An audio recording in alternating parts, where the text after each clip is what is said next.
അതാ താഴെ വീണു പോയി. ഇവന്റെ തല പൊട്ടിപ്പോയി. അയ്യോ, എന്തു ചെയ്യും? ചത്തുപോയി തോന്നുന്നു.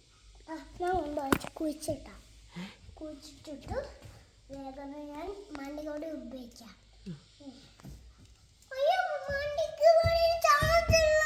അയ്യോ, എന്ത് ചെയ്യും ഇനി? ശരി, ഇതാ മാന്ത്രികവടിയിൽ ചാർജ് ബാറ്ററി മാറ്റിയിട്ടിട്ടുണ്ട്.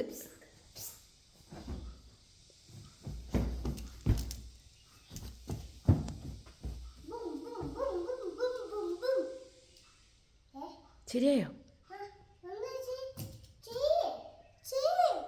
ഹായ്, ദേ അതാ എണീക്കുന്നു. രക്ഷപ്പെട്ടു. മാന്ത്രികവടി ചാർജായത് രക്ഷപ്പെട്ടു അല്ലേ?